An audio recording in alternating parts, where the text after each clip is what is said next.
Bismillahirrahmanirrahim. Assalamualaikum warahmatullahi wabarakatuh. Jumpa lagi dengan channel saya. Pada kesempatan kali ini saya akan membagikan kebun anggur, proyek kebun anggur saya bersama teman-teman yang kita garap, yang kita beri nama Mizel Vineyard. Adapun luas kebun ini sekitar kurang lebih 600 meter persegi. Kita mulai menanam sekitar 2 minggu yang lalu.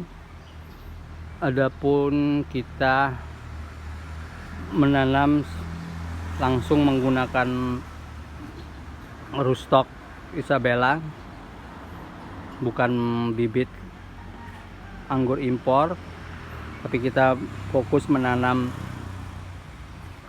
rootstocknya dulu, yaitu Isabella.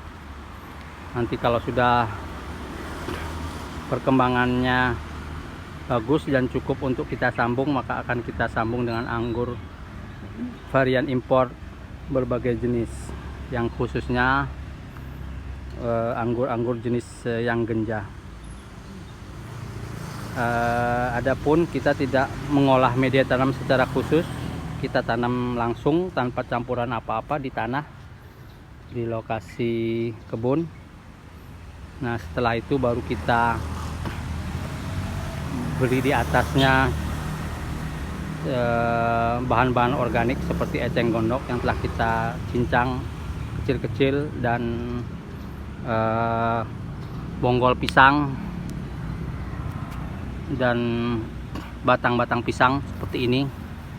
Kita biarkan, kita tidak melakukan fermentasi secara khusus, kita biarkan langsung di atas media tanam dengan harapan difermentasi oleh alam atau difermentasi oleh mikroba-mikroba yang ada di dalam tanah di lokasi kebun itu sendiri.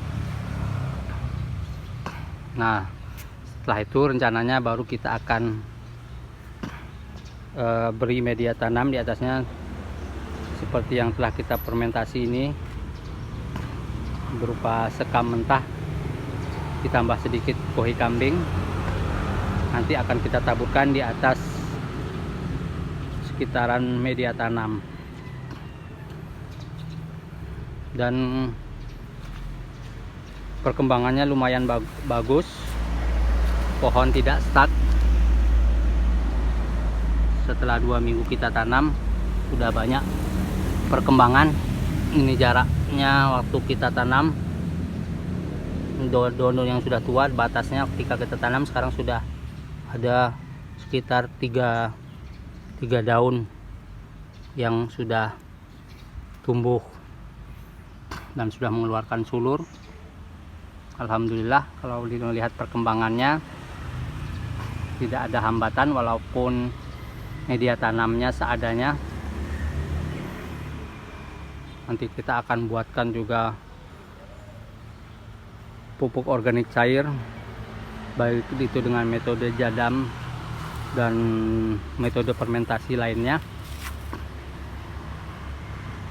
Nanti kita harapkan sekitar 1 sampai 2 bulan ke depan, ketika tingginya sudah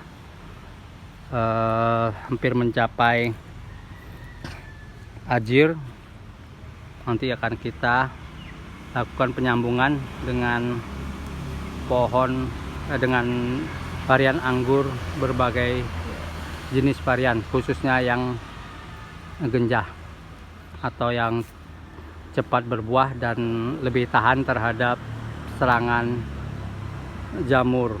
Karena di lokasi kebun ini belum ada atap, jadi kita harus ekstra melakukan perawatan, baik itu penyemprotan fungi dan insek untuk mencegah berbagai macam jenis serangan jamur dan hama. Adapun kita juga menanam berbagai macam tanaman buah, baik itu pisang, pepaya dan lain sebagainya. Nanti akan kita manfaatkan untuk menjadi tambahan pupuk kompos maupun pupuk organik lainnya. Karena kalau kita menggunakan hanya pupuk sintetis tentu akan memakan biaya yang lumayan besar. Makanya kita kombinasikan dengan memberikan pupuk atau bahan-bahan organik ke media tanam, di samping untuk menyuburkan dan juga untuk menambah nutrisi bagi pohon anggur yang akan kita budidayakan nanti ke depannya. Adapun konsepnya nanti ke depan menyusul, mungkin kalau sudah berbuah kita akan jadikan sebagai kebun edukasi atau angkringan, di samping bisa kita menjual bibit dan lain sebagainya. Insya Allah kalau kita kerjakan dengan serius nanti akan bisa bermanfaat tentunya. Nah, ini saya dibantu oleh rekan saya, Pak Fat. Beliau adalah senior saya. Waalaikumsalam, Pak Fat. Beliau adalah senior saya di dunia pengangguran. Beliau berkecimpung dalam anggur sudah berapa tahun, Pak Fat? 6 tahun nggak salah. Kurang lebih 6 tahun ya. Jadi beliau sudah sedikit banyak lebih paham mengenai pembibitan maupun perawatan anggur. Beliau juga menjual bibit, baik itu bibit anggur, bibit tin, dan beraneka macam bibit buah. Dan beliau juga mempunyai akun YouTube ya, Pak Fat ya? Ya, Bali Fig Garden. Oh, Bali Fig Garden. Bisa juga nanti dibantu subscribe dan di-share teman-teman. Adapun kebun yang kita garap ini berlokasi di Renon dan Pasar Bali, jadi tidak jauh dari pusat kota. Oke, saya rasa cukup sekian. Nanti akan kita update bagaimana perkembangan dari proyek kebun yang kita garap ini. Terima kasih. Assalamualaikum warahmatullahi wabarakatuh.